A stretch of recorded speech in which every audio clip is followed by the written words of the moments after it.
Hi everyone, and welcome to our Sunday live show. I'm Tami, the creator of the blog Nutmeg Notebook and this YouTube channel of the same name. My husband Tom, here he comes, he's going to join me. And hello everyone. We follow a whole food plant-based diet. If you're new to us, we're also SOS free, which stands for salt, oil, and sugar. But I'd say we're low sodium. We're not sodium free. We do use a few condiments now and then that have a little bit of salt in them. So, but we don't add any salt to the food when we're cooking it. And the older I get, the saltier I am. So I don't need any added sodium, right? Honey, you are so salty. So if you're new to us, please introduce yourself in the chat and let us know where you're from. And we have a really active, fun community here on YouTube Live. Laura's catching us live today. Awesome. So Hi, yes, Laura. I just read your email, Laura. I'm so excited that you're here. If you're new to whole food plant-based and or new to our channel, I'm stealing this idea from Brian and or Jesse Kroc. They did this today on their 2 o'clock show. Let us know you're new. I was surprised at how many news they got on their chat feed, which is really exciting because our big part of our mission is to share the whole food plant-based world lifestyle news or to enhance your whole food plant-based lifestyle understanding if you're already well down that path. Right. So, but yeah, if you're new to this whole concept of eating green things, then just type new in there. You don't have to write an essay, just 3 letters, new. That works. Anyway. Or if you've been doing whole food plant-based, but you're new to our channel, we'd like to know that too.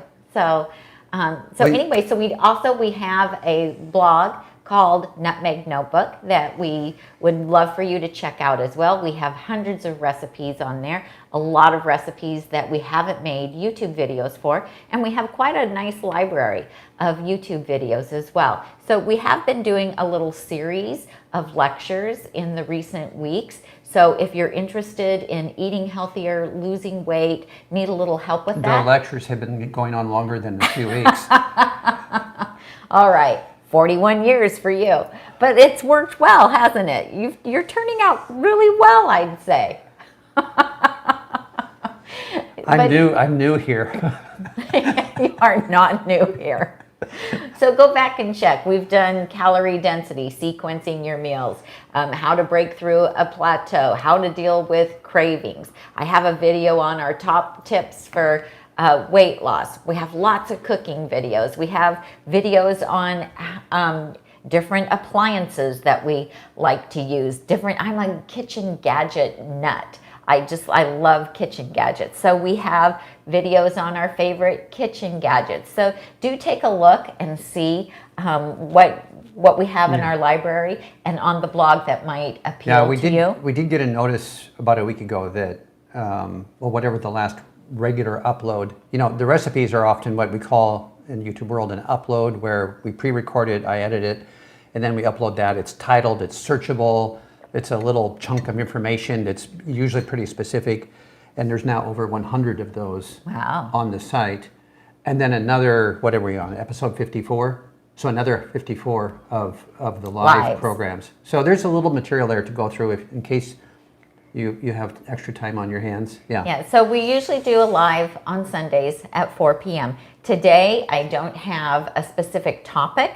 Instead, we have a Q&A time. So if you want to ask a question in the chat feed, if you could just preface it with 4 question marks, then ask your question, and end with 4 question marks. That just helps the questions pop out at Tom because the chat gets pretty busy.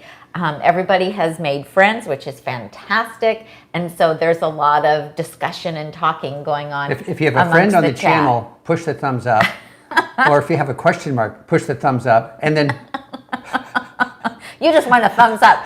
Just give us a thumbs up. It helps our ratings on YouTube. It helps reach more whole food plant-based, trying to figure it out people. Yes, it does. Because then if it looks like we're popular to YouTube, then they'll recommend it to people who are looking at other healthy or whole food plant-based videos. So let's get started. So the first question, Tom, I'm going to throw to you. Well, the rest of the housekeeping. We are going to come back through the chat feed at the end. After Tami's list of notes here, we're going to come back through the chat feed. Susan, I just saw your question about balsamic. We want to answer that.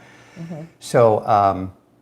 So yeah, we will come back to those in the chat feed. So, and I see that you're doing the 4 question marks before and after. That helps them jump out. Thank you. And Tami, what's the first question? Okay, so and these are questions that were submitted to us either through emails or on Facebook or Instagram or private messages. Or on the blog. Or blog I didn't pull any from the blog. I forgot to go do that. I know you said there were a couple. So if we didn't get to your question, feel free to ask it in the chat feed. And I will look at the blog for any questions that showed up there, and we'll try to get to those the next time we do a Q&A. So the first one I'm going to throw to you, Tom. It's about how to clean the air frying trays of the Breville. And you've got a tray back there. So we have the Breville Smart Oven Air Fryer, which you can see back over my shoulder. Oh, and Tiffany, are you here? I have flowers. So that's my pretty little bouquet from Whole Foods. It was like $3.99. Yeah, Tiffany is here. She wasn't here at the beginning, but she's here now. So I've got I usually put a little bouquet of flowers there for you guys to look at. Where's one of our older one of these? In the dining room. I think we should show them an older one and have full disclosure here. Okay, well this is a nice shiny new one that I got. I absolutely can see that. Okay. Well, we're going to talk about how much we use it. Okay, so it is an air fryer as well as being a little oven, and it's a dehydrator. You can proof your bread dough in it. I mean, it's a broiler. You can do slow cooking in it. It's a little workhorse. It is expensive. It can be between $400 and $500. You can buy it at Bed Bath & Beyond. You can use the 20% off coupon in the store. That's probably the most common point of acquisition we hear about with folks. Mm-hmm. Seasonally, there's some things but on Amazon right now, it was even off our page for a while. Amazon takes them on and takes them off our page all the time based on inventory. Right. Okay, the best way to keep these, any air fryer rack that's meshed like this clean is to not get it dirty in the first place. Well, how do you do that if you want to use it? Our number one most often purchased item on our Amazon page is this barbecue mesh mat. And in our world, that's for barbecuing vegetables or air frying vegetables. And they come, will you hold that a second? Uh-huh. They come in this big box. You're going to hide the meat. Yeah, I'm hiding the contraband on there. They can still see it through and these are on our Amazon page, but they make cleanup so much easier because when stuff gets stuck on these metal wires, it is more difficult to get it out. This just lifts out, and like the sweet potatoes and so forth we put on here, a bunch of goo oozes out, it gets on here, and it tends to mostly stay with this. We go to the sink, can soak it. I put both of them in the sink, though. Yeah. I'll just run hot soapy water and put them both in the sink. I don't always do that. Oh. Sometimes. if this doesn't look that dirty. Do you need supervision? Remember we talked about swimming upstream and downstream last week? Yeah. If it's not very dirty, why go to extra cleaning effort? So anyway, after 3 years of daily use, multiple times a day, this is what a rack may look like. I don't know, on screen here, you can see a little brown tinge to it. There's some spots where the sweet potatoes got a little oozy or whatever. But we still use these on here, and it makes cleanup very easy. And again, I had to trim this to size. And you can use these even in the other wire basket. This is the wire basket that comes with the little Mealthy CrispLid. And it's very much the same material. And so you would just buy one of these and cut it to fit. So that's my recommendation, how to best clean them.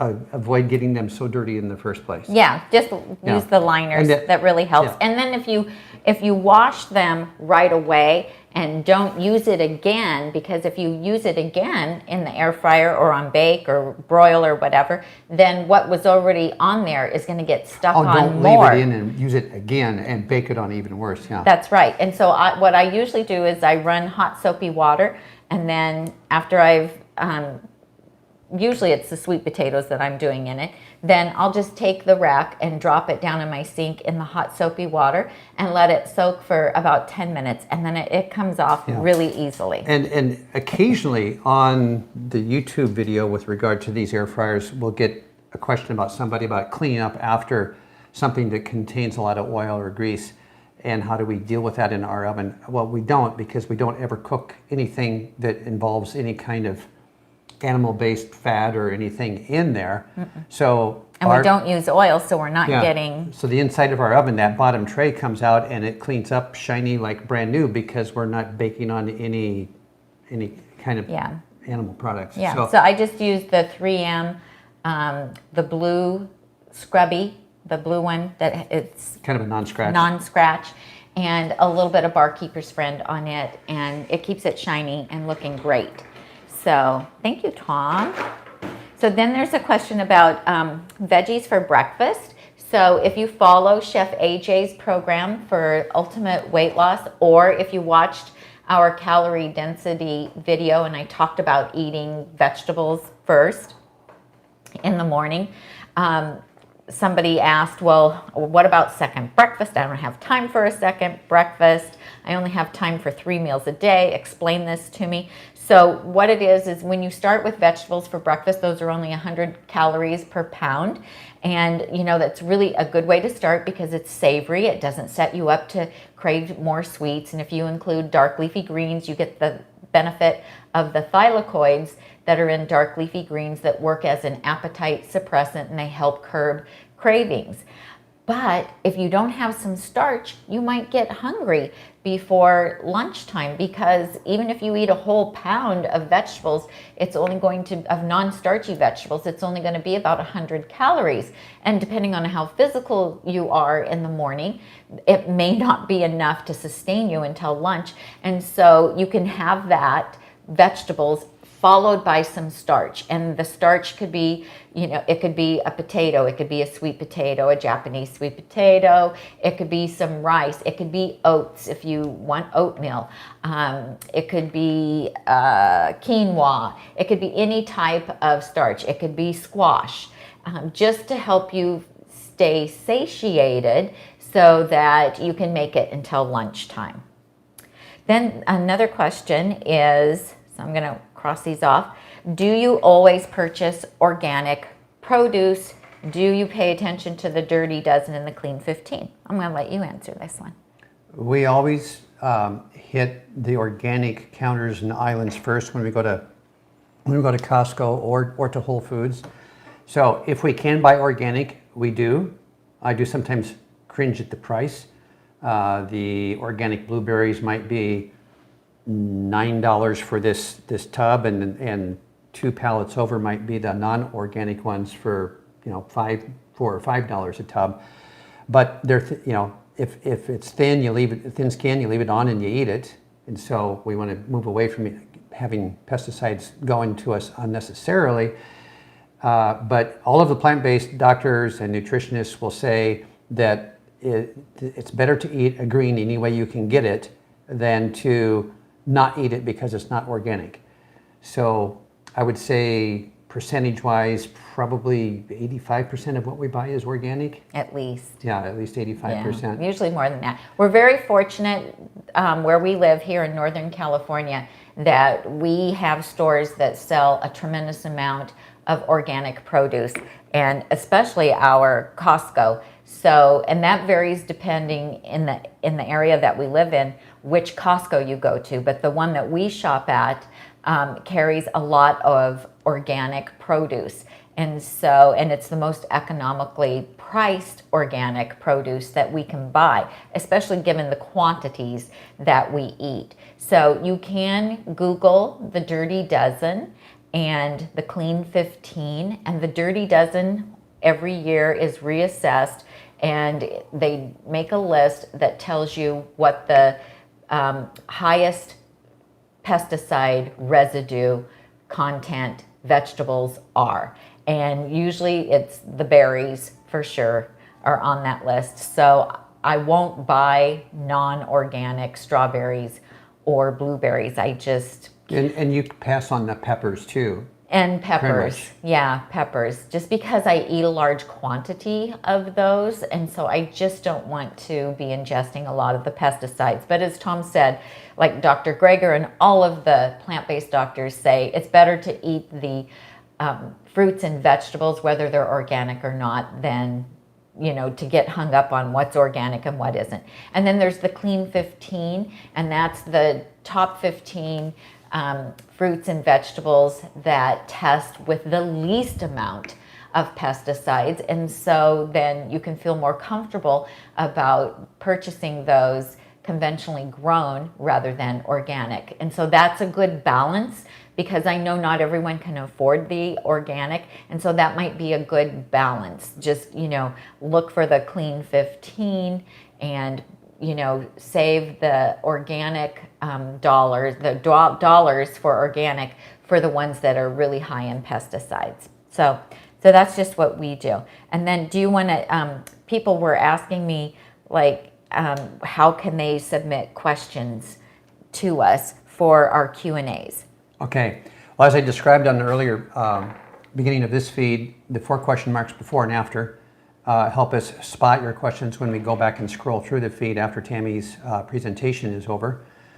And beyond that, you can submit emails to either one of our emails, Tami at nutmegnotebook.com, Tami at nutmegnotebook.com, or myself, Tom, Tom, at nutmegnotebook.com. And so we do check those emails throughout the week. You are able to also, below any video, and this is more leaning towards the most recent ones, you can place a comment in the comments underneath any video. When we post a new video or do a new live like this one, we will scan those comments for a few days after the video. You know, 2 or 3 days, we're checking to see if there's questions that have come up or comments that we want to add to actually this list.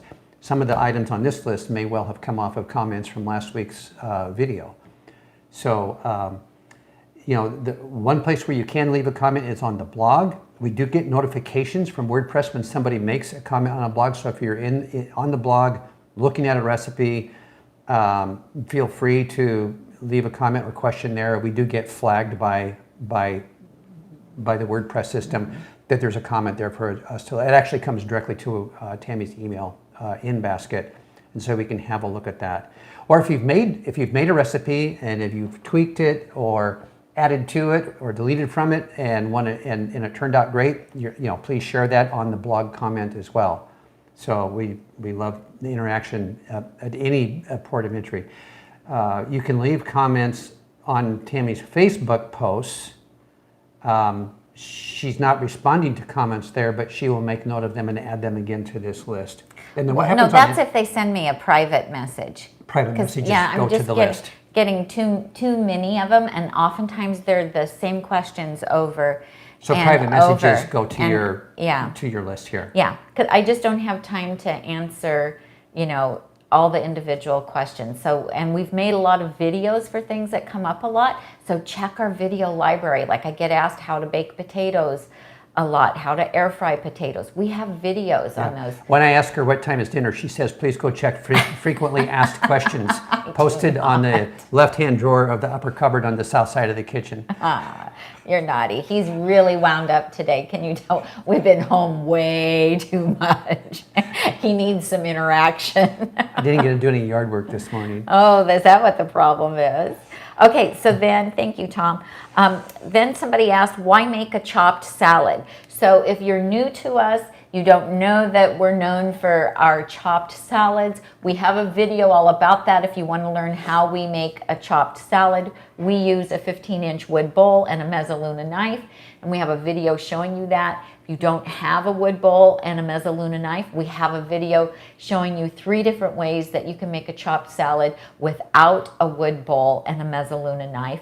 And the reason that we like them is because they taste so much better when they're all nicely chopped up. It releases all of the juices which contain the amazing flavor of all the vegetables that are in our salads, and it just makes every bite an absolute explosion of flavor in your mouth. It also reduces the volume pretty tremendously, actually.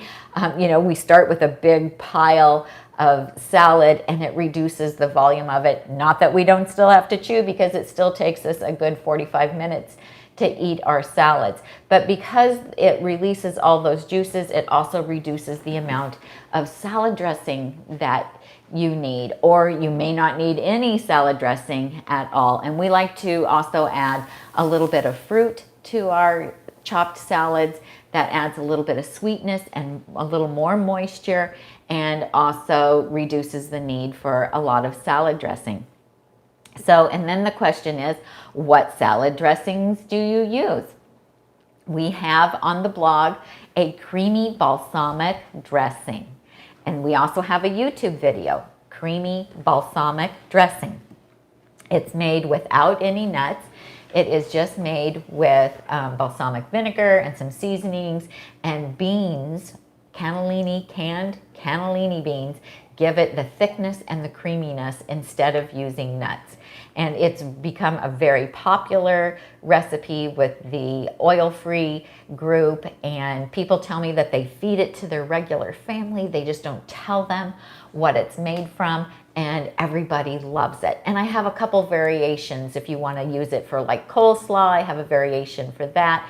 And then I also have an Asian variation. And if you subscribe to the blog, Nutmeg Notebook, you get 2 exclusive recipes that are just for subscribers.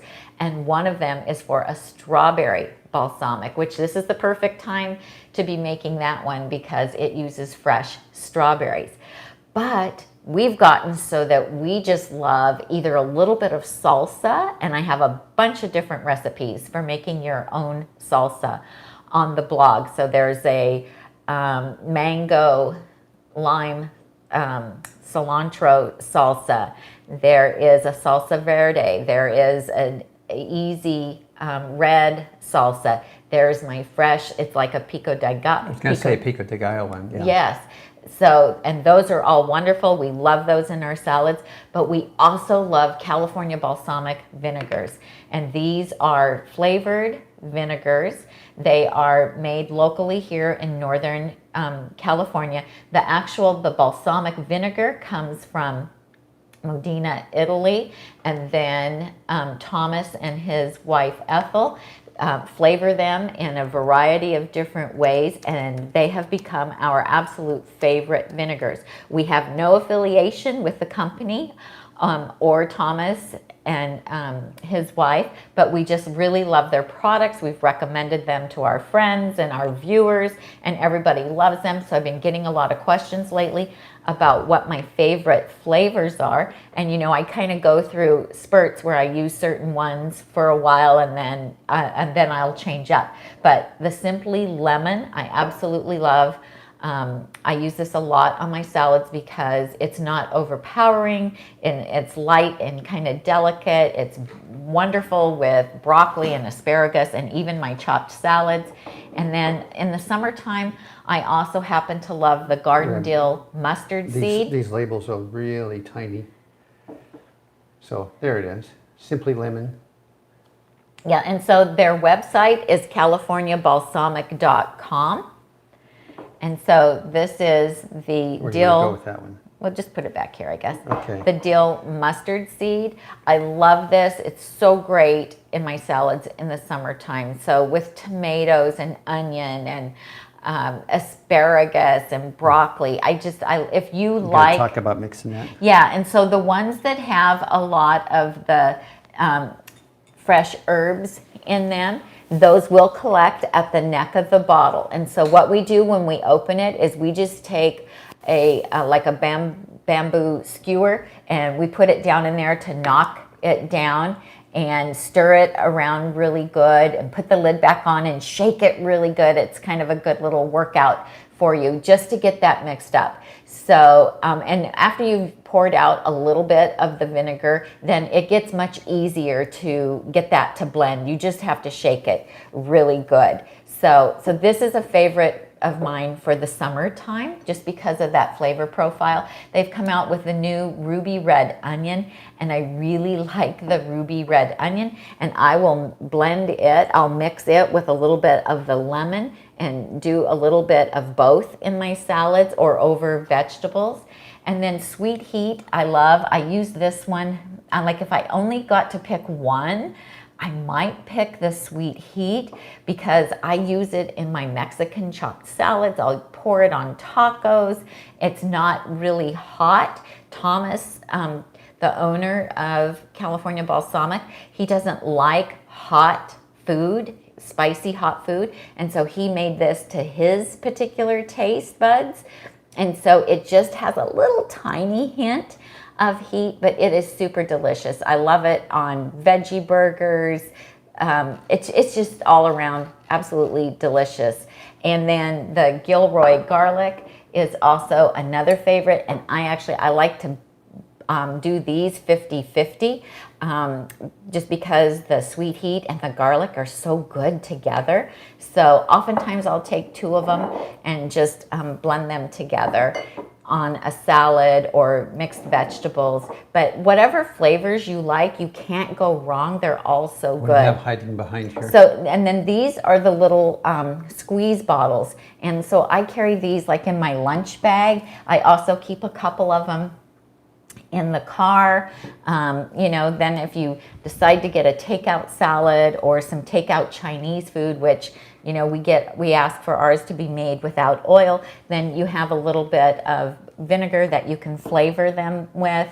And I don't tend to like the sweet vinegars as much as I do the savory ones, but he also has a lot of fruit flavors and sweet ones that you can get. And if you're unsure, you can get the smaller bottles, the small containers first, and try some out and see what flavors you really like before you invest in the bigger bottles. And if you go to californiabalsamic.com, when you place an order, any size order, when you're at the checkout, if you put Nutmeg Notebook in the message box along with 2 flavors you'd like to try, he'll send you 2 small trial sizes of those flavors.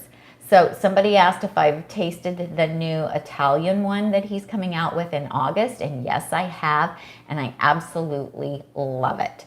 So he did send me a bottle of that to try.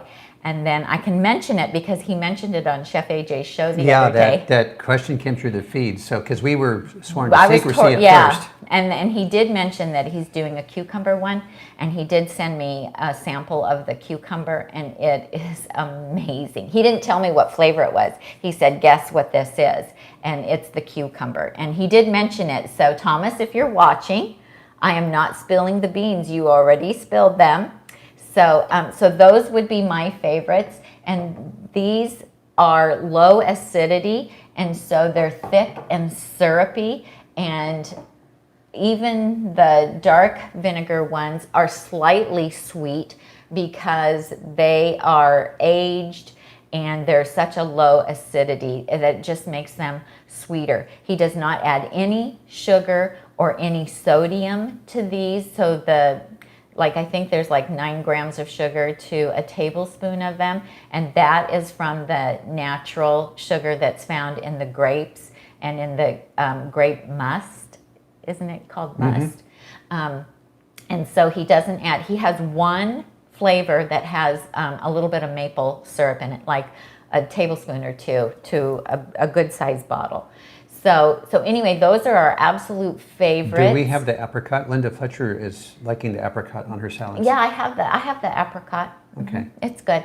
So the sweet ones, I tend to like those, the fruity ones, I tend to like those a little bit more on, like if I make an air fried sweet potato, I might drizzle some of the fruit flavored on that and have that like as a dessert. So, but see, we all have our different taste preferences. And so I'll just tell you that I haven't tasted any of them that I didn't like. And we've probably tasted most of them. And there's some with cilantro and some with fresh basil. And I mean, you know, go on his website and look, you can't go wrong. And they have amazing customer service, and they have a flat rate shipping rate, which is really reasonable. But you know, you can also pair up with a friend and, you know, maybe do an order together and split the shipping as well. Okay, so then the next one, someone asked about vegan pressure cooker cookbooks, because they are just starting a whole food plant-based lifestyle, just bought a pressure cooker and don't know what to do with it, and wanted to know if I had any recommendation. And I don't actually use any of the vegan, can I say that? Well, currently, I guess when I first started, I had Lorna Sass's vegan pressure cookbook, and there was one other, but I can't remember the name of it right now. So Lorna Sass would be good, or the Veggie Queen.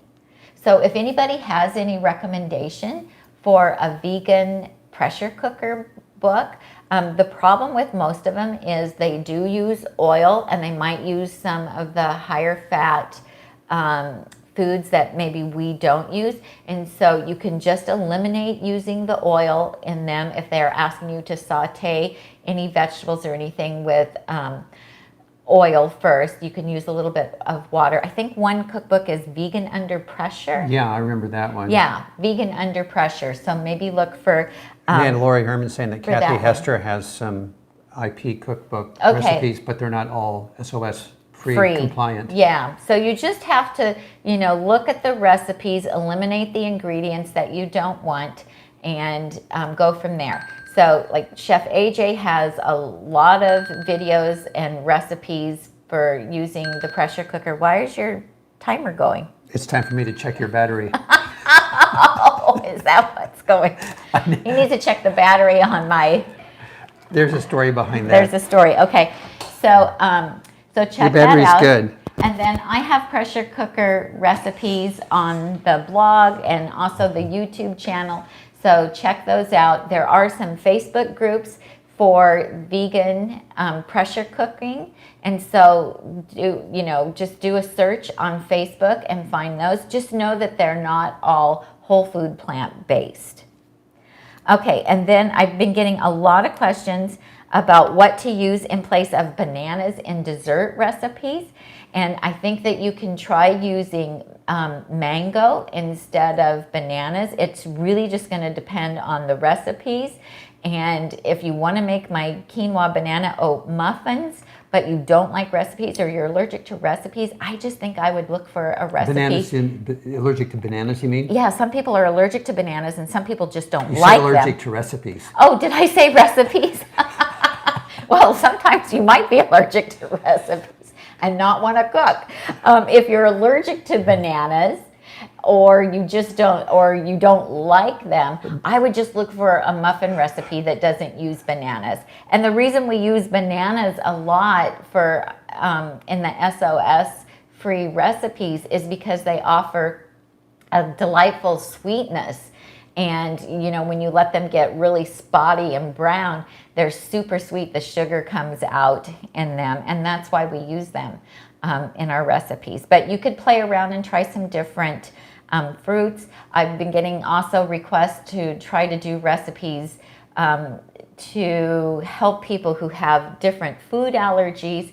And the honest truth is, I just don't have time to test recipes, trying them multiple different ways with different ingredients to accommodate people's... One answer, we actually got a question quite a while back about how to make the Nutmeg Notebook banana oat muffins without using bananas or oats. And the most accurate answer to that is find a different recipe. I was like, if you can't eat bananas and you can't eat oats... Then don't make banana oat muffins. So, I'm sorry. You're being a wiseacre, aren't you? So I'm already dealing with family food allergies, and it's very expensive to recipe test, especially if it's a fail. So if I started going down that route, it could get very expensive for us in a hurry, because and then if you try substituting something and it doesn't work, then you have to toss it. And so I just One thing I love about bananas is they're really cheap compared to other foods. Yes, they are. They are always even organic. Yeah. The difference between the organic bananas and the not is like 50 cents a bunch. Yeah, a hand of bananas at Costco's, it's under $2. Yeah. Yeah. For organic. Okay. So anyway, I'm sorry. I just encourage you to, like, if you have food allergies and you want to try to make some recipes, scale them down so you're making, instead of making 12 muffins, scale it down so you're only making 6 or 3, and try your experiment and see how it works out. And if it works, then that you can increase it and make a full batch next time. But I just don't have the time. Nor do I want to spend wasting ingredients on it. Okay. Next question. So, somebody wanted to know, when will I have a cookbook out? That is a really good question. The blog is published. We don't know. It's a dream of ours. It's on our to-do list, but we're just not having time to work on that right it's always, that's a big project, and this is a time management issue. Things like that don't happen unless you make a specific schedule to do them. And what keeps happening is smaller projects keep working their way into our time agenda. Right now we're prepping a couple of videos. We actually shot them yesterday, and I've got some editing to do. We have a deadline coming up in like a week to get those to Justin with the Holistic Holiday at Sea People, are doing a Holistic Holiday at Home event. And so and we're doing 2 cooking segments for it. But the great thing was that we could pre-record them, so that was nice. Yeah. So now that's my project, for the next week, is to get those edited and uploaded for that event that happens later this month. There actually is a link to signing up for that event in the show notes. About 1,000 of you have signed up from our community, the Nutmeg Notebook community, at this point. So, which means there's about 21,000 of you that haven't. So what are you waiting for? So yeah, take a moment, click on that. And there's a lot of speakers on that. The Esseltons are on there. Dr. Ornish is on there. An impressive usual list of plant-based doctors. But even if you're catching a few that you really want to see, it's worth signing up for the free seminar. Yeah, and a lot of chefs. So Chef AJ is going to be on there. It's going to be heavy on cooking using the... Kim Campbell will be doing some food demonstrations. I have 2 that will be on there. Pre-recorded, yeah. Pre-recorded, so it'll be exciting. Yeah. And then we have another project that we're working on. So anyway. We're not disclosing what that other one is? No, not yet. Okay. Okay, so the next question is, what kind of vanilla bean powder do you use, and how do you store it? So this is the one, if you want to hold it up, this is the one that I have currently, just because it's gotten really difficult to find vanilla bean organic. Yeah. This is plain simple packaging, huh? Yeah. 2 ounces, 56 grams. And it was like $30, I think. Yeah, for this little package. I think so, yeah. So yeah, vanilla has gotten very expensive.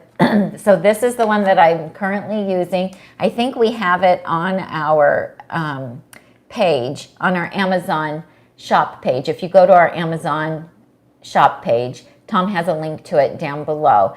And it says to store it in a cool, dry environment. It does not say the refrigerator, so I just keep it in my pantry, because my pantry is a cool, dry environment.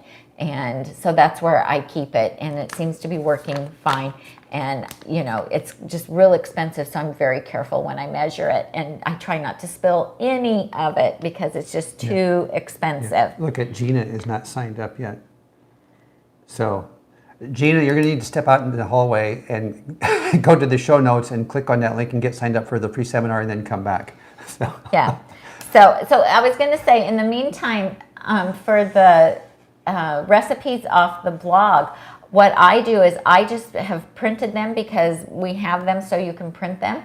And I just print them and then I punch them with a 3-hole punch and I put them in a 3-ring binder.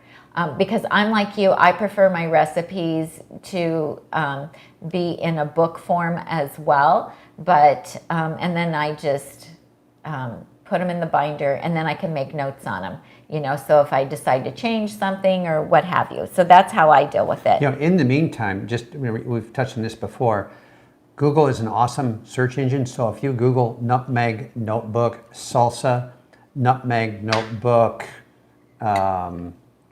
crisp, you know, then it'll do a pretty good job of getting you to the specific article or recipe where you can get to a printed, you know, perhaps quicker than shuffling through all of your cookbooks trying to find a recipe you once did a year ago. So, yeah.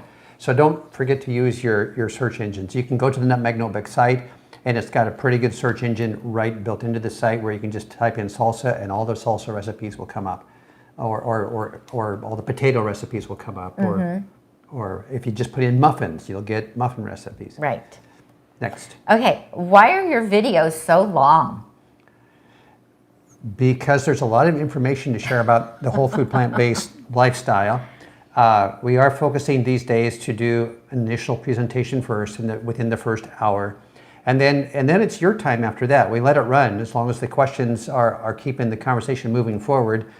We usually don't go much over 90 minutes, an hour and a half, sometimes a little bit.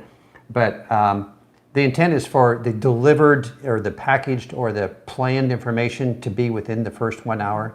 You can always bail after that. But they run on too because, you know, once the presentation's over, it's your time and we have fun, you know, talking to the community and getting your comments and answering your questions. So if you're at a party that is really a lot of fun, then why would you leave early? So, but watch it in segments. There you go. We do the same. We'll catch 20 minutes here, 20 minutes someplace else. We watched the first half of Crocs in the Kitchen this afternoon, but we had to start getting ready for this live, and so we had to stop, and then we'll need to go back. We'll go back and finish watching their program later. So. And the nice thing is YouTube remembers where you left off.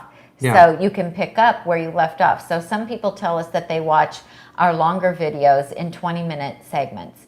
So our normal videos do not drag on this long. Our cooking videos do not, you know. I edit those to be 20 minutes or less. Yeah. The cooking demonstrations. You know, there is one caveat to this. Tami's one of her trademarks is that she goes into pretty in-depth detail about the food item, about the recipe, about the technique, about the utensil, whatever it is. It's not the real quick, glossy, you know, sometimes the 1-minute YouTube videos that show you how to cook something in the clear glass bowl and, you know, it's just music and a lot of fast hand action. Our intent is to be thorough and complete and actually have a learning opportunity there and a complete understanding. If we don't do that, we wind up getting all of the things we didn't cover as a series of questions, which is then takes more time for everyone. So we'd rather be more thorough on the front end. Okay. And so that's the long answer to why our videos are so long. Plus, we like to talk. Okay. We're talkers. Next question. We're both talkers. Getting down there on the Okay, page. so I'm going to let you grab the Mealthy CrispLid so you can talk about it being back in stock while I answer this question. How long do batch cooked beans and grains last in the fridge? I'm going to say usually about 3 to 5 days. And so we find that, you know, when we cook a batch of dried beans, that like on the 5th day, we either need to eat them or freeze them. And because they don't make it a week. They just don't. No. And then on the grains, like when I cook my oat groats or quinoa, or Tom makes a big pot of brown rice, we go ahead and divide it up right away into 4-cup servings and put it in the freezer. And then we just pull out 1 container of 4 cups at a time to use. And that seems to be good for 4 or 5 days in the refrigerator. Oh, I've never had rice go bad in the fridge in the 4-cup container. No. No. So that's how we deal with it. is, and we're fortunate that we have a separate freezer in our garage, so we have ample freezer space. But that's what we do. And so then the beans too. By day 5, if it doesn't look like we're going to eat them all up, then we'll divide them up into single serving containers usually, and pop those in the freezer. And smelling them, looking at them is the best thing. So the odor, the smell will be off if they've started to go bad. If you open it up and you see like creamy white striations on the surface of the beans, don't smell it. It's bad. Don't smell it. Just pitch it. Just pitch it. Yeah.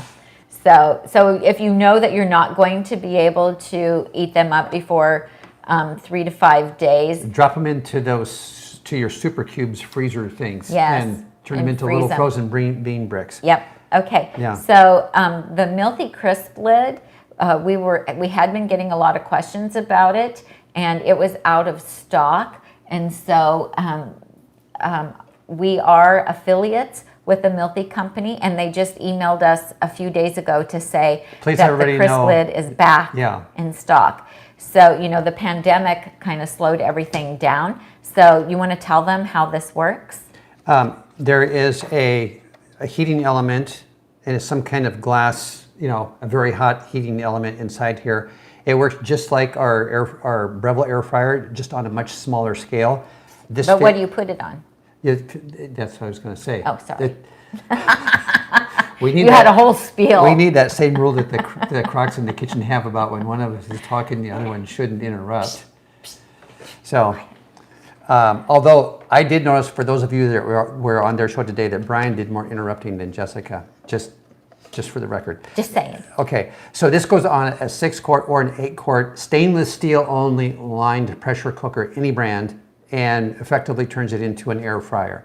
So, and then the current model of the Mealthy CrispLid also has a dehydrator setting on it, which we have not tested out. No, I did. You did test out the dehydrator? Yes, I made my dehydrated cookies in it, and I made the dehydrated chickpeas in it. Okay, I didn't. You were there for those videos. I didn't file them in my memory bank. You edited the video.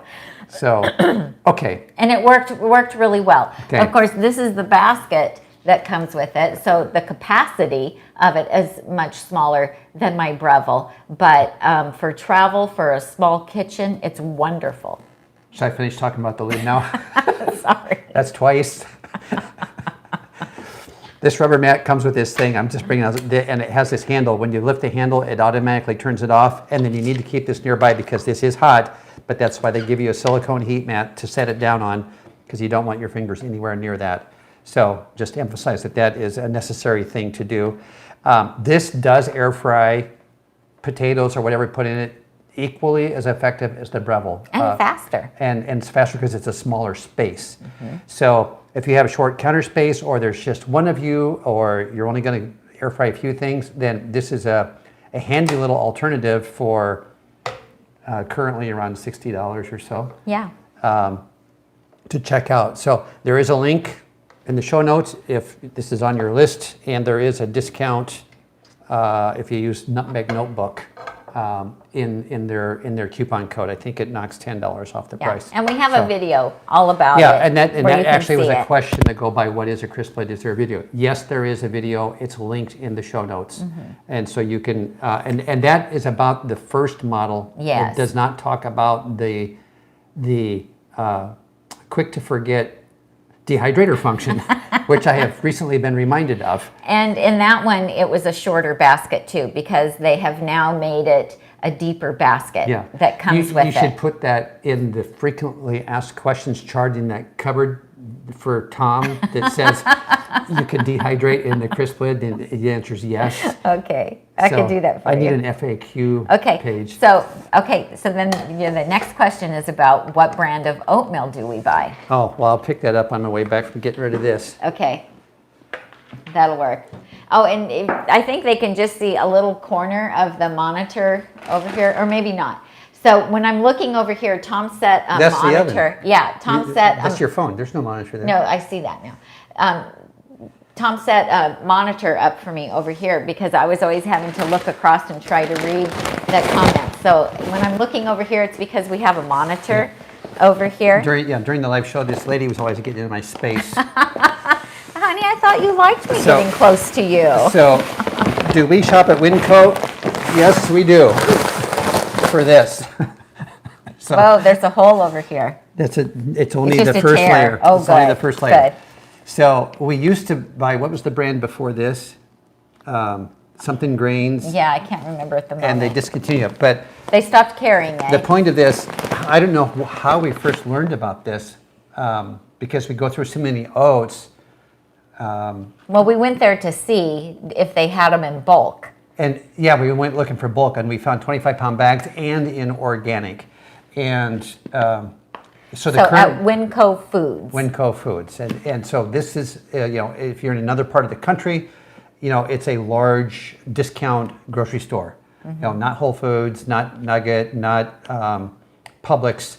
And they don't carry a lot of organic. They have just a little bit of organic produce, and so we really only go there to get the oats. Was the steel cut oats in organic were next to this, also in large bags. So we will go through this in about 3 months, and I don't leave them in here. I actually recycle some large 1.5 gallon containers that we have, and load them up and seal the lids tight, and then keep them in the pantry here, up high and down low. So it's a very economical way to get a lot of oats since we eat so many. Good job. And then we got a really nice email from John and Paula Warren. And so John and Paula, if you're watching, hi. I got your email today. And they're plant-based, and they live in Idaho, and they just wanted to pass on something that they do with their paperback or hardcover cookbooks that are not spiral bound. And it's a great idea, and I've known about this, and I've wanted to take some cookbooks over and have this done myself, but then the pandemic hit, and so I haven't done it because I try to eliminate how many outings we have in our contact with people outside of our home. But so they go to FedEx, which I didn't know that FedEx did this. And so like the, Chef AJ's book or the Prevent and Reverse Heart Disease book, they sent me pictures, which I wish I could share with you, but I'm not able to. But they just take them to FedEx, and what FedEx does is, they cut the hard binding on the cookbook, and then they punch it to fit into a spiral ring, and they put it on a spiral ring so that you can actually flip the pages and have them lay flat for when you're cooking. And he said that it only cost about $6 per book. Now I knew that Staples does that for the same price. So if you have a Staples or a FedEx near you, that's a great thing to do. And I have wanted to do that. And he sent pictures, and they looked, all of the books, different sizes, they all looked really great. So, and I prefer cookbooks, and I love them when they lay flat, like Kathy Fisher's cookbook from Straight Up Food. I love that hers is spiral bound, and you can flip the pages and they all lay nice and flat when you're cooking. So anyway, thank you for sharing about that, because it does make it so much easier to use cookbooks when you can open them up that way. Then we got an email or a question. You talked about sharing the picture of those. I did order for Tami, for us, a new gizmo. It's not here yet. It's on back order. It's a Black Magic controller, and it will allow me to bring other forms of media onto the screen, whether it's if we're cooking something, a stove shot, or if it's a static image that we want to show you guys. So we ordered a new piece of equipment that will come in some few weeks. And then we'll be able to share pictures from the computer with you. But anyway, so I just saw that somebody said that the college print shop does the spiral ring for $1.88 a book. That was amazing. So Julie's sharing that. So if you have a college in your area, you might call up their print shop and see if they offer that service, because that is quite a savings. You could get 3 books done for the price of 1 at FedEx. So Are you talking about this now? and he said you can also do hardcover books too. So like the how not to die cookbook. Even if it's a hardcover, That's not real thick, is it? I can see it working have for it a book up to an inch in thickness, because the spirals are, there's a limit to how big those spirals are. Yeah. No, So- the cookbook for How Not to Die cookbook. Okay. Yeah. Not the big thick No. reference book. Okay. Okay. So then somebody also sent us a message and wanted to know what we use this citrus peeler for, how we use it. But I didn't have an orange for you to demonstrate. So I'm not sure you can tell them. Oh. We don't have an orange here. No, Okay. sorry.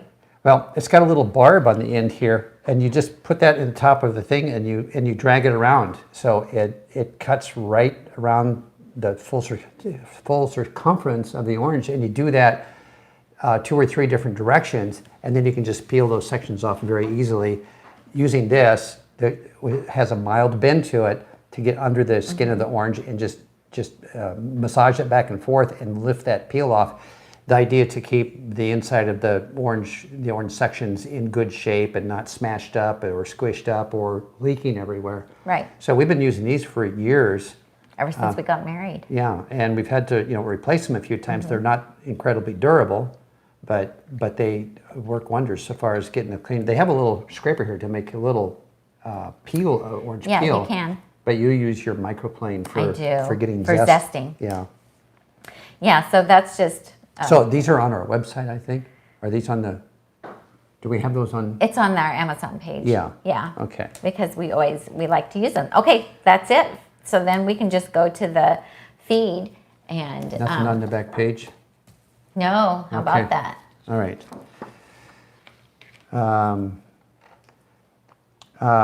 Okay, well, let's scroll back up to the top. Okay. And, So we can do that. okay. I'm going to be, and you can watch there for question marks. Okay, Allison McCormick at the very beginning asked, what is this CrispLid? I think we answered that. Kathy, can you use parchment paper on the Breville Rex instead of those mesh liners? Not recommended in the air fryer. They catch on fire. So you can use a silicone mat to put potatoes and such on if you don't want them dripping through. But parchment paper for us was a fail. It scorched and made a bad stink. So not recommended at all. It was a fail. Yeah. Lisa Newman's asking, how did the name Nutmeg Notebook come about? Yeah, we were sitting around, everybody was brainstorming, and one thing I like is fresh nutmeg, and so we were just, putting different things that we like together, and somehow Nutmeg Notebook came about. So, and I keep notebooks, I write recipes in notebooks, and our daughter was there. It was a brainstorming session, and nutmeg was on the list somewhere. Yeah. And I don't know if notebooks. We were trying to, something book, and it just came So together. it was a family brainstorming session. Yeah. And it came together that way. But our daughter kind of gave us the final nudge towards sticking with that. And then when I heard it and it had a good ring to it, then I say, yeah, that's it. We're done. We're done. Okay. Vista Quilter asked early on, do you have a review of the Mealthy CrispLid? So I'd call it more of a demonstration, but having had it now for quite a number of months, for a small, low-cost, high-efficient air fryer gizmo, it works great. it works great, yeah. Yeah. So, and I end up, even though we have the Breville, usually in the evening, Tom makes chips in that, because he usually has his chopped salad, a Mexican chopped salad for his evening meal. And so he usually has that tied up, the big air fryer tied up, making chips in the evening. And so if I want to do a potatoes or something, then I'll just get out the CrispLid and I'll just air fry my potatoes in that. Sometimes I'll do a veggie burger too. I'll do a frozen veggie burger, one that I've pre-made, and some broccoli or some asparagus and some potatoes, and it all fits in that basket. You know, it's enough for me, and that way he can make his chips. It's called compromising. Oh, you know how to do that. I do. Now, I'm the queen of compromise. I keep checking the frequently asked questions poster on our inside our cupboard door. Stop it. And there's no instructions in there on how to compromise. So, okay.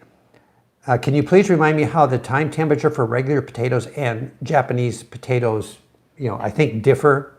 Yeah. Are they the same? And Are we they have different? a video all about potatoes. All from about potatoes. July 23rd from last year. Yeah, Nutmeg Notebook Live number 4. Yeah.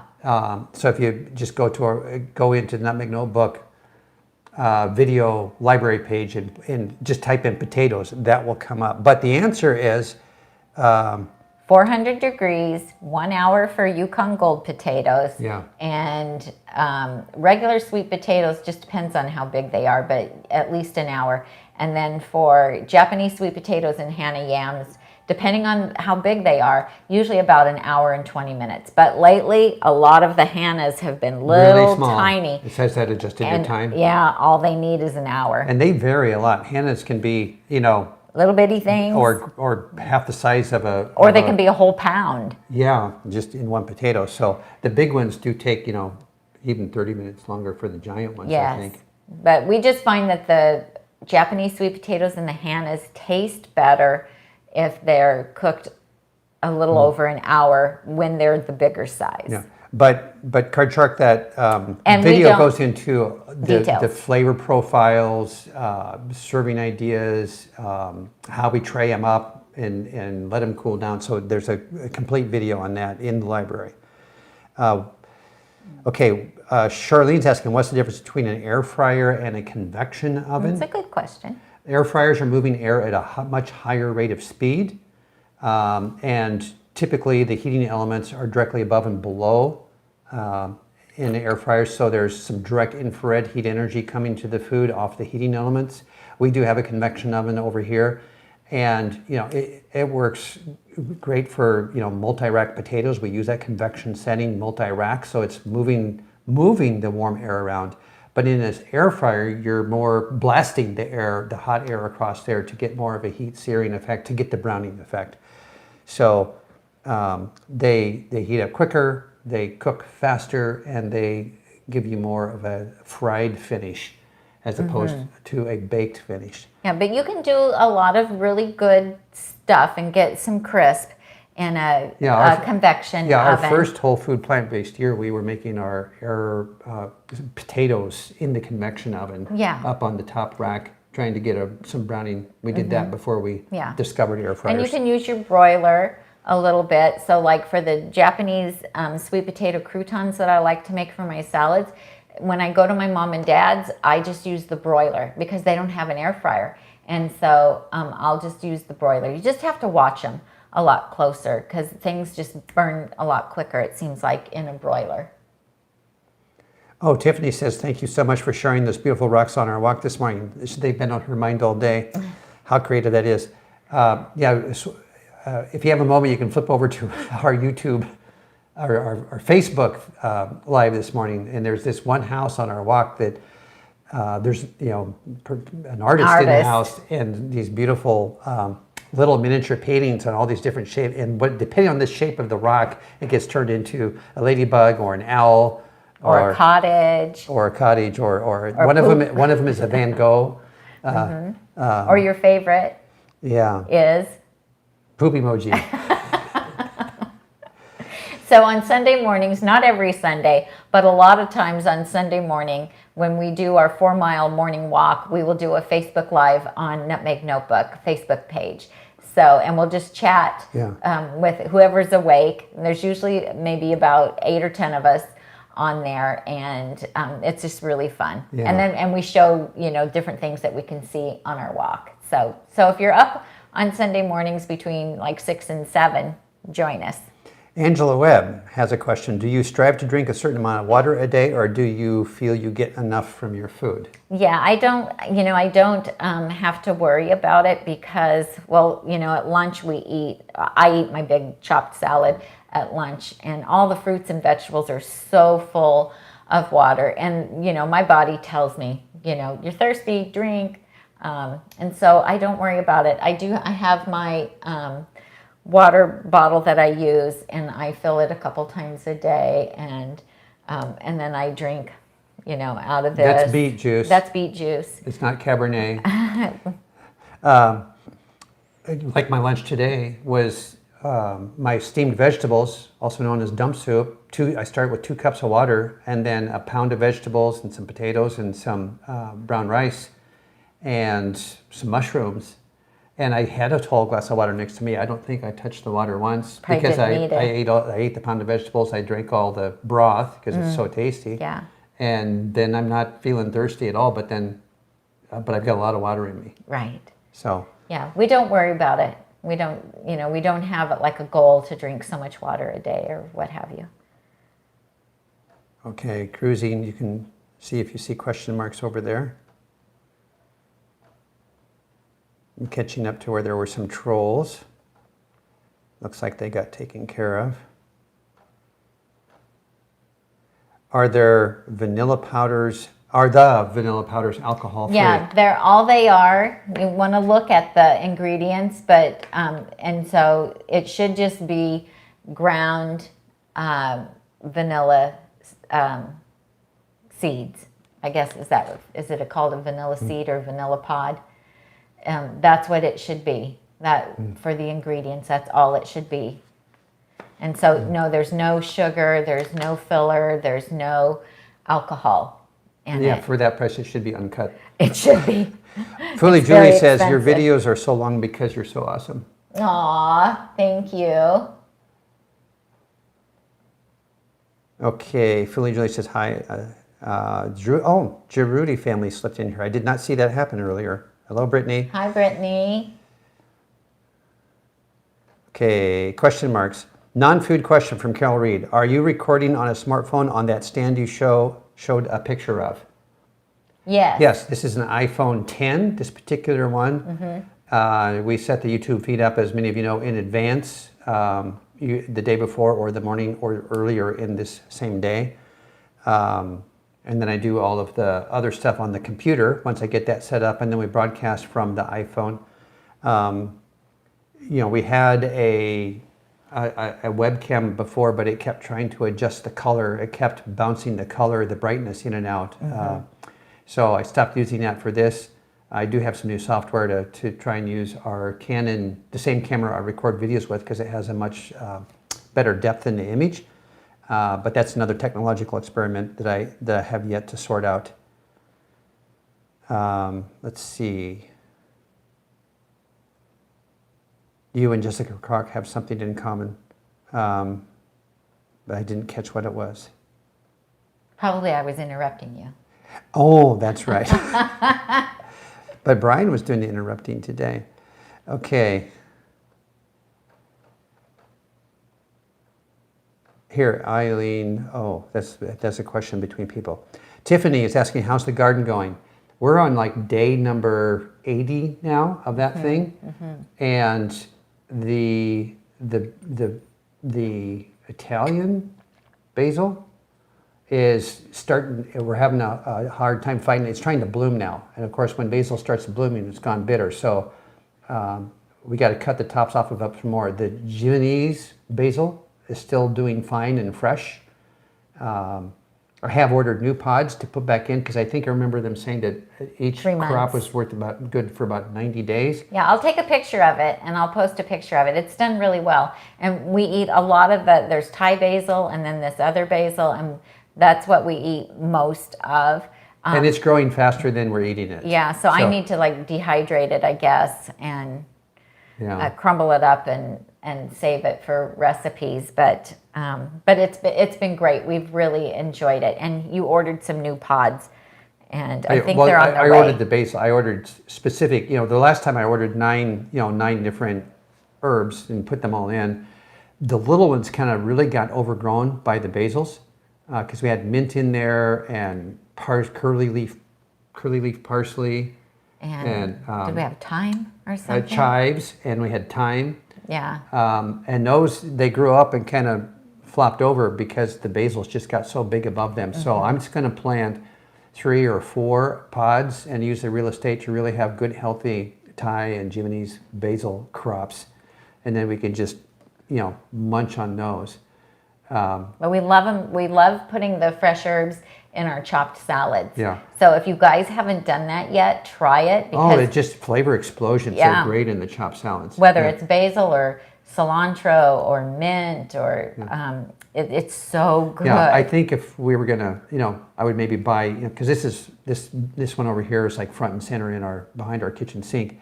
I would buy one of the economy ones, and because they can sit anywhere. Yeah. And like put all of the shorter plants in that. So if you have, all short plants in one crop, so that they can all get the benefit of the light. That's true. Because I think just the basil's overshadowed and inhibited the growth of the other things. Yeah, and so the other stuff really just couldn't grow, the little stuff. Nancy Hansen is asking, does Winco sell oat groats? Not organic. We have seen steel cut oats there, but I've not seen any oat groats there. I don't think they had, or they had oat groats, but they weren't organic. I think they had oat groats, but they weren't organic, I think. Okay. If I remember right. The only place I was able to find organic oat groats pre-pandemic was the bulk bins at Whole Foods.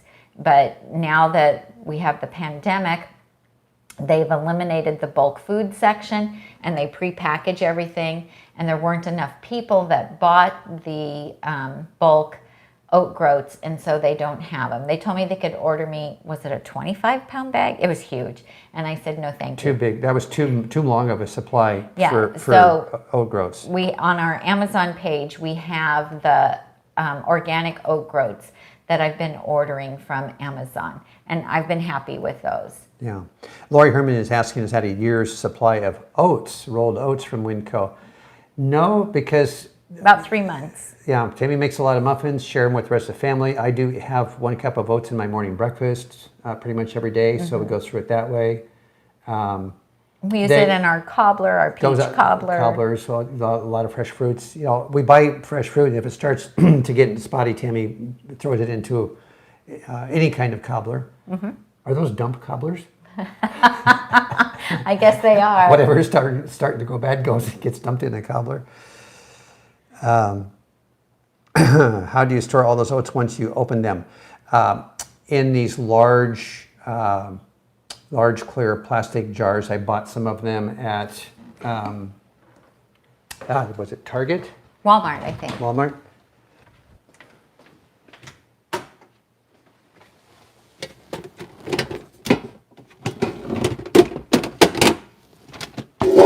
I didn't see my vinegar supply in there. I didn't know it was going to be so buried.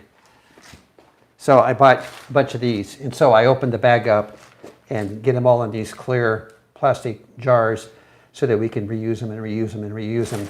It's a dry good here, so these are odor-free, and because BPA-free. Rolled oats have been processed, they really don't go rancid. So because they've been steamed and rolled, and so they don't go rancid. So we don't bother putting them in the freezer because they're more processed than like the steel cut oats. Steel cut oats could go rancid, and like my oat groats, I keep those in the freezer, because I don't go through them all that fast. I make a couple cups a week. And, that lasts me all week. Kiefer Heels has commented here that she has Jill, I don't know how to pronounce Nussenau's book, Vegan Under Pressure. Yes, that's a good one. And Kiefer, we got your nice note that you sent on the email. Thank you so much for sending that. Let's see, Lucy Berger, do you use steel cut oats? I use the quick cooking steel cut oats, Bob's Red Mill organic ones that I buy at Costco. And those are the ones that I use in the quinoa banana oat muffins. And someone did ask me if I've ever used just like, because I show in the video taking the quinoa, and you have to have the pre-rinsed quinoa, and then I show turning that into a flour I use the high-powered blender. Ooh, lost my thought process for a moment there. And so I have never used just like unground quinoa in those muffins. I think it would be too like gritty, but I'm not sure. But you could use millet instead. Some people tell me they just grind up the same amount of oats and use that. And now what I do is I buy something called quinoa flakes, and those are on our Amazon page. And I just order those from Amazon, and then I don't have to grind that. It just makes the, it's one less step that I have to do. And the quinoa flakes are very similar to the rolled oats. So that's been, the quinoa has been steamed and kind of rolled flat, and that works really well. And some people tell me that they can't find the quick cooking steel cut oats to make the muffin mix, and so they just use all regular oats. So I did try them one day with all regular oats, and that worked perfectly fine. I didn't like the texture as good as using the quick cooking steel cut oats, but it worked. Oh, Foolie Julie, thank you so much. We appreciate that. That'll help offset that new gadget. Everything I buy for you guys. So, okay. Oh, and Martha, thank you. Okay, thank you. Thank you so much, you guys. That's really nice of you, and not necessary, but how sweet of you to do that. Oh, Martha likes the new JSPs with cinnamon. Yes, those are so delicious, aren't they? So when you when you bake the potatoes, especially the sweet potatoes, and then refrigerate them, something magical happens to the starch of them. And so then when you take them and you cut them and air fry them, they become the most delicious thing ever. They really are just absolutely amazing, because all the natural sugars come to the surface and kind of caramelize, and they are so amazing. So I always know when somebody says, well, why do you cook them twice? I know they've never tried them, because if they tried them, they wouldn't be asking that question, because they're so good. And if you don't have an air fryer, you can still do the same thing under the broiler. So if I take a sweet potato over to our daughter's house and I didn't have time to air fry it here at home, I'll put it in her toaster oven on the broiler setting, and I will just broil it for like 5 minutes or so, and I'll get a very similar effect. And so delicious. But then when I do that, I have to take extra sweet potatoes with me, because then all of our grandkids want them, and we have to share. Okay, next question here is from Mama Linda. Where do you get pre-washed quinoa? Brand name? Yeah, Costco, the Kirkland brand from Costco. And they also sell that on Amazon, believe it or not. You can get the Kirkland Costco pre-washed quinoa. It's the only one I've ever seen that is pre-washed. But you could use millet instead, because millet doesn't have to be washed. Or you could go ahead and use the oats, and the same equivalent of oats, and grind it instead. And if you use the millet, I would grind the millet too, because if you put the millet in without it being ground, it's too crunchy for me. Some people like that texture though. Marion Khan from, what island was that, Marion? Not Antigua, but close to Antigua. Oh, it was so beautiful there. We were there. She must on know our if you cruise. got that chocolate chip cookie recipe done yet. No. It's on the list. It's on the list, but I have other projects that I have to work on right now. So we have some other deadlines. Yeah, we for saw in your projects. note earlier. We were like right in your neighborhood back in February. Yeah, it So was beautiful. we stopped there. in Antigua, and I think your island is just a short distance from there. Yeah. So our muffin is our favorite muffin is the quinoa banana oat muffins, and the recipe's on the blog and the YouTube. Oh, Martha S. is confirming. It's so magical. The conversion. Yes, thank you, She Martha. just heard you say that for months, and when you tried it, oh my gosh, it was incredible. Yeah, see, that's the thing. So I always know if somebody says, why do you do that? They've never tried it, because they are so delicious. Gina finally air fried tortilla chips, and they're heaven. Yep, they're so good. And we have a video on how to do that as well. Scott is making chips. I make them every day too, Scott. Pretty much because they go with my nighttime chopped salad.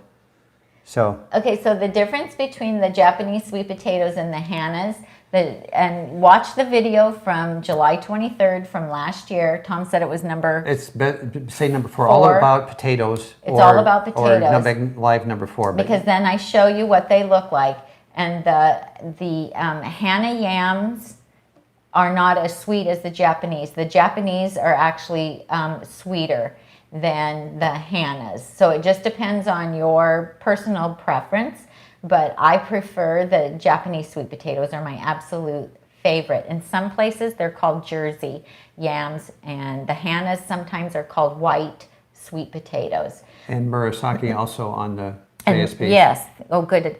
Yeah. And Trader Joe's sells some called Murasaki. Yeah. And I happen to like the Hannah's better. I don't have quite as affinity to sweetness. I'm not as sweet as Tami.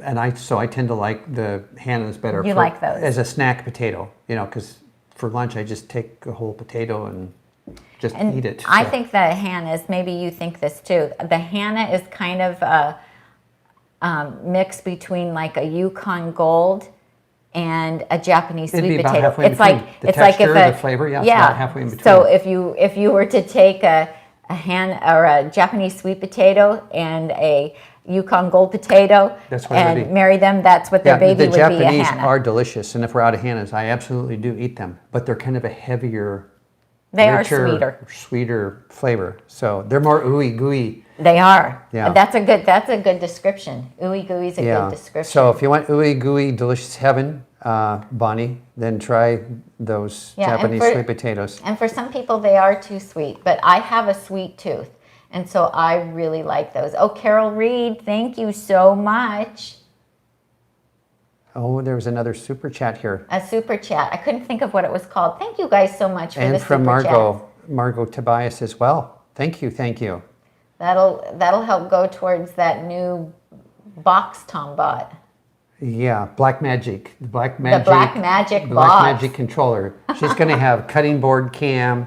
She's going to have stove cam. I know, we're trying to get set up so that we can do the online cooking It comes from watching Well Your World, because Dillon's got this awesome setup where he can just push a button and switch to a different camera angle. And Tami said, how come I don't have that? So I said, I want that. So I'm working on it. I ordered it, but I got to figure out the technology next. Let's see. Marianne is shocked. I think at what? That we were in the neighborhood. We were on the Holistic Holiday at Sea cruise, which stopped in San Juan and then went to Antigua and to St. Martin. So that was in so February. We had a really good time there, and we were with just 1,500 other plant-based people. Oh yeah, we were on the Holistic Holiday at Sea cruise, the vegan cruise. Yeah, Tami did a couple of classes. Well, we both did classes there. We did them together. So it was so much fun. It was really an awesome time. It was our first cruise ever, and it was really fun. Okay, Lorianne, this is a great question. What were your careers prior to Nutmeg Notebook? Are you busier now than you were before retirement? We are as busy. I'm as busy now as I was when I was working full-time, with the combination, because we're very involved in the life of our grandchildren. And when we're not there with them, then we're here probably working on something for the whole food plant-based community. But, it's not the only complaint we have is there's not enough time to do everything we want to do, with either, for that matter. But we always have so many wonderful, ideas about wonderful things that we could do, and we want to get to them, but we just keep running out of time. Yeah, what's frustrating is not having time. Yeah, the schedule is very full, but it doesn't seem to feel like work. We get tired sometimes, but if it's 6:30 and we'll knock off and. The most difficult part of it is trying to keep up with the social media aspect of it, because Instagram, Facebook, and YouTube, it's all the questions and the comments, and trying to keep up with all of those. That's the hard part for me. But we're trying to, we've got a new system going. Yeah. Where we're asking people because that just takes a lot of time. We used to try to answer everything kind of, within a day or so of it being submitted on all the different platforms. And we just can't anymore. So now we're trying to funnel those questions and deal with the, during the live show. Yeah. Because if one person has the question, many people probably have the same question. The front half of that question, I was in business in the dental industry for nearly 40 years, basically supplying everything top to bottom and front to back, including designing and equipping dental offices, helping finance them, helping find locations, finding construction companies, interior designers, helping my clients pick out all of the internal equipment, which was my core business, for the full medical part, the function of the dental office. The chairs, x-rays, dental drills. I used to sell dental drills. Don't hate me, please. And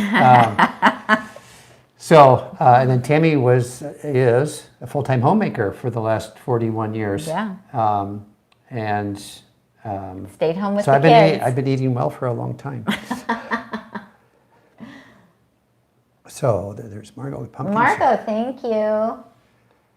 Let's see, we're you guys are awesome. Thank you so much for those super chats. Okay, why not check out Kathy Hester's camera setup? I think it's something that you would like. It's excellent for her cooking demos and teaching. Diane, I have. When I'm watching her videos, I'm not looking at what's in the pot or on the stove. I'm trying to see the other camera that's in the background somewhere, not on the one that she's using at the time. And I've actually done the same thing watching Well Your World. And Reeves and him did a little bit of a show showing some of his behind the scenes equipment, and I saw that he had a video controller there. I didn't buy what I think is as big and a fancy one that he has, but it's the little brother, I think, of the one that he has from what I saw. So I need to contact him directly. Okay, somebody's asking what's with the $9.99? Are they donating to something? I'm late. Maybe I should just watch the replay. So you can explain about the super chat. That's known as the super chat. On the bottom of the chat feed, there's a happy face and a $sign, and we provide a lot of information to the whole food plant-based community for free. There are a lot of expenses and overheads in doing that, so people are just contributing essentially to the cause and to help us share the information out, and so that's called a super chat, and it's down at the bottom. And Susan Johnson just did one. Thank you very much, Susan. Thank you so much. We always appreciate your comments and questions. We had some inquiries from folks that are not on the lives because we do have a larger audience, but many are in Australia, Germany, United Kingdom, and we've been getting inquiries on how they can contribute to the site and to help drive it forward, short of being on Super Chat. So I am looking into Patreon. I don't know how all that works right now, but that can be attached to the blog or to the Facebook channel, or so, as I understand it, so that people in other parts of the world can help us drive the whole food plant-based campaign forward. So thank you to everyone that has Super Chatted. That's what they're about. They're to fund, basically help fund our mission. Randy said she's getting rained on, so she may have to bail. Oh. Sorry. Hey, Carol, thank you so much, Carol. And Diane, thank you. You guys are awesome. Oh, I love the look. She gave us the little heart. Oh, there's a heart thing, yeah. Now I don't know how those work. That's so cute. You can choose a thing and have it be on there. So, okay, Randy, thank you for being here and helping monitor. You have to take thunderstorms seriously, Midwest and in the East. So we understand. Run for it if you need to. We grew up there. Yeah. We used to have to go hide in the basement sometimes. Yeah. What is the most healthy vegetable? From Marion. Well, I don't know that there's one that is like the most healthy. I think we have to eat, they call it eating the rainbow. And so it's very important to eat the rainbow and eat a wide variety. If you had to choose one food to live on and you were not allowed to choose any other foods to live on, there are some living examples of that. Andrew Spudfit Taylor. So people have been known to live on only and solely potatoes for over a whole year, for an entire year. So if you could only, or in some kind of contest where you could only eat one thing, then the lowly potato, which is full of starch and vitamins and everything else, would probably be the scientific choice on that one. Thank you, Diane. Diane just sent a super chat. Thank you so much. Yeah, but I don't think any of the plant-based doctors would say that you should just eat one food. So we need our dark leafy greens, and we need our starches, and we need our fruits. So just, trying to have a wide variety is a good idea. Oh, she loves okra. That's the big leafy thing. What? Marion Okra? loves okra.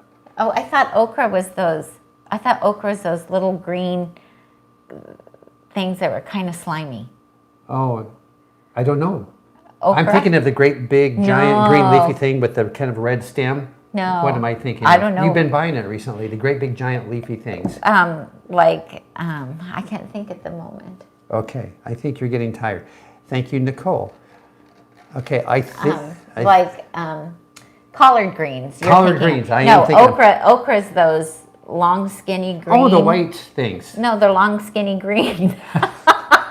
You need to Google okra so you can see what okra looks like. Okay. Google okra. Okay. Tom needs a picture of okra. Tell Nicole, thank you, please. I think I've only had it like one time and I didn't like it, but it could have been the way that, see there. Oh, see? those guys. Yeah. See? That's different. Do you just munch on those fresh? They could be interesting to chew. I think people air fry them sometimes. Okay. But if they're cooked a certain way, aren't they kind of slimy? I don't know. Okay. Now, if I had that new gadget, I could have showed those on the screen. That's not anything that, like, we didn't grow up eating okra. We didn't have that. Is it a southern thing? Okra's the slimy ones. Tammy's right. Okay, that's what I thought. It's slimy, but you have to fry it up. Okay. Yeah, she says they're green. It's great in stews. They are green, Tom. Okay. Oh, and they're good in stews. Okay. Well, I think I've probably just like never had it properly cooked. And so, there's not very many things that I dislike food-wise. Mm-hmm. I really like most things. You do too, actually. Mm-hmm. What are those things that look like sea urchins that we saw in the grocery store last week? The things that look like sea urchins. With all the little hairs, and then there's a little white. Oh, starts with an R. They're a fruit, and they're kind of Asian. Very seasonal. Rambuku or something like that. What are they? Help me out, people. I can't think of the name of them. The Rabatan. I think that's Rubitan. it. Rambutan. Rabutan. Yeah. Rambutan. Yeah. Rambutan. Yeah. Thank you, Tiffany, and thank you, Pat Zeke. And those are good. Our son-in-law, he's from Honduras, and so they used to have them in Honduras. And so he found them one time, like at Whole Foods, and bought them and brought them to the house, and we really liked them. Laura Armitage says that they're good in veggie soups. So, okay, well, then let's buy some of those, and I'll throw them in my dump soup, and we'll see what happens. So is there a season? Does okra have a season? Are they in season right now? So we should buy fresh ones or frozen ones, you guys? Belinda says it has to be cooked right or it's slimy. It is southern. Okay, we'll read up on that. Yeah, my dad is from the South. My dad is from Mississippi. But, my mom didn't always make him everything that he grew up eating. Frozen, Scott says. Scott and Foolie Julie say that you can get it frozen. Okay. Well, we'll look for that, you guys. Young See, lady? we're learning something. We're learning something new today, too. We're an hour and a half in. Okay, well, it's probably time to say goodbye. And I think we're caught up on questions. Okay, people are saying they mostly see them frozen. Oh, here, we missed a question. I'm so sorry. Peg Marie asked, Tom, you missed my question on power beet powder above. Can you answer that? What was the question? Okay. About beet powder. I know I saw it go by. Somebody wanted to know if we ever use pea protein to help fill us up. And we don't. We don't use pea protein. We don't use any of the extracts or the isolates or any of that, no. I'm looking for Peg Marie's question. I do use the Beet Boost powder just because it's good for inflammation, and so I do use it. But the isolated proteins, even if they're plant-based, those just scare me. Peg Marie, I don't know how far up in the feed your question is. If you can reiterate what that is about the Beet Boost. Okay, so somebody stepped away. They had asked about Winco selling oat groats. If we did see oat groats there, I know that they were not organic, so we didn't buy them because a lot of pesticides are used when growing oats. And so I only buy organic oats for that reason. Because when they tested a wide variety of brands of oats, this was out in the news probably a year or so ago, like Quaker oats, and just a lot of them rated really high for pesticides. And so we just buy organic oats and oat groats.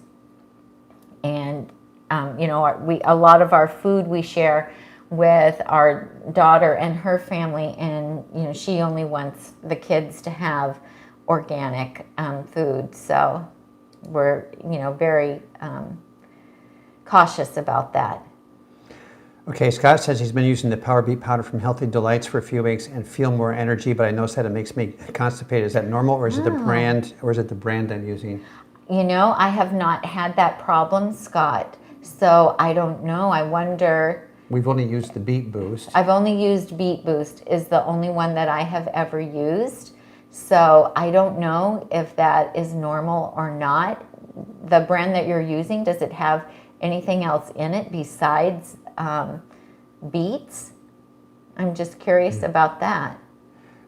Catherine Hand was asking about cutting the grill mats. So yes, we do trim the grill mats, as I was showing, the corners to fit into the trays, and you can cut a small circle to fit into the Mealthy CrispLid. So yes, we do cut them to shape of the rack that we're going to put them in. So and I usually oh, that was Patty's question about beets, not Scott's. Oh, sorry. Okay. So Linda was asking if we use the convection setting. I don't usually bake my potatoes in the Breville just because I'm usually baking 3 trays of them, because I usually do Hannah's, JSP's, and Yukon Golds. And so I do those in my big oven instead of the Breville. But you could use the convection setting. And if you put 400 degrees in and push the convection button, I think it reduces the temperature by 25 degrees, I think, for the convection, doesn't it? I think so. In our big oven? No, the little Breville, the Breville. Say that again, I don't know this. I think if you put in a temperature, because usually if you're going to do something on convection, you reduce the temperature by 25 degrees over a conventional. You're talking about the regular just convection? using the convection. Yeah, I don't know. I've never used that. I think so. I think that's how it works. Okay. Yeah, Scott was reiterating. I get this now. Peg Marie had a question. Got it. And I didn't find it. He was helping. And so he was reiterating that for her so that we would see it. So thank you, Scott, for helping Peg Marie. Okay. All right. Are Hannah's the same as golden sweet potatoes? I don't know. I've never seen anything labeled as golden sweet potatoes. But watch our video from July 23rd from last year, all about potatoes. And I show you what we buy that are labeled as Hannah yams. Peg Marie just came in. Stevia leaf extract might be an issue there. You used to use stevia and you completely discontinued it. I don't remember the reason. Well, it's an artificial sweetener, and it it's not. Stevia is from a plant. Okay. But it's highly processed, Okay. You know, like they say, like if you were eating the stevia plant, that would be one thing. But, you know, they process it and they either turn it into a liquid or they turn it into a powder. So it could be, it might be the stevia, that it could be a problem.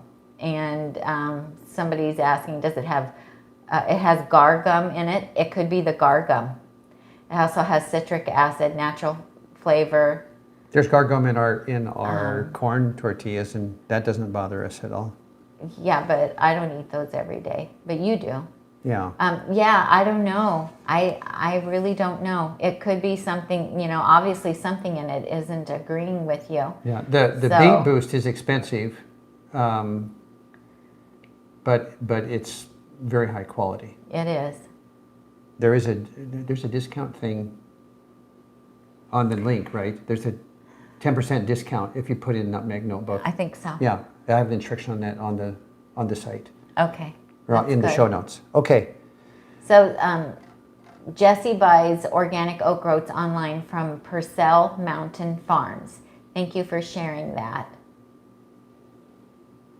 And Okay. we have oat groats on our Amazon store. Yes, we do.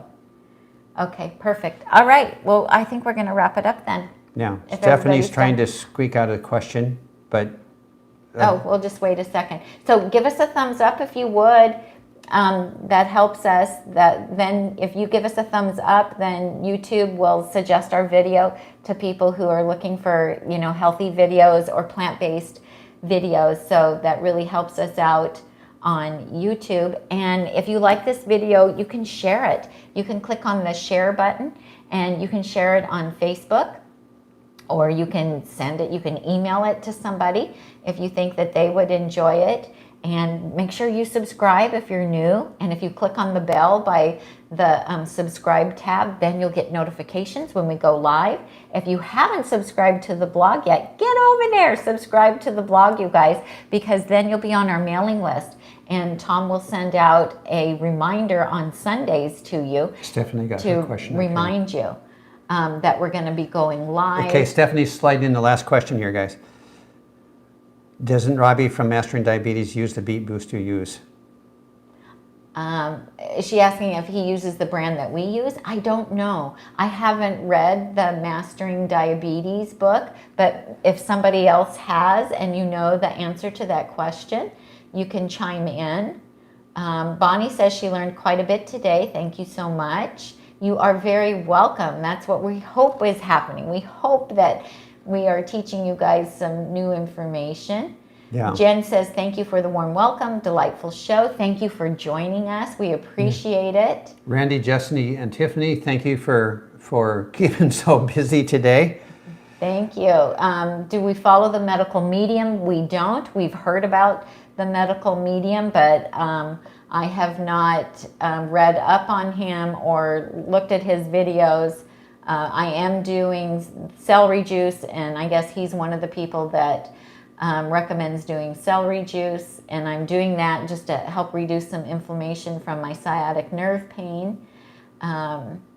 But I don't follow him. So thank you to everyone that tuned in to listen today. Thank you again to all of our Super Chat supporters. Appreciate that. That was fantastic. And this was fun. And thank you to our people that helped too. So that's awesome. So You're who? Who are you? I don't know some days. I don't know who I am. No.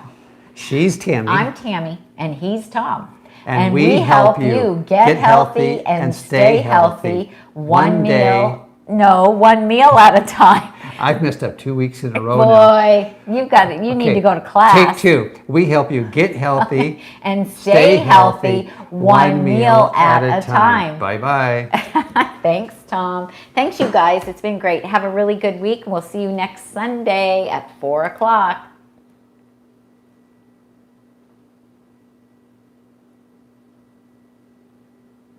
Tom, you're fired.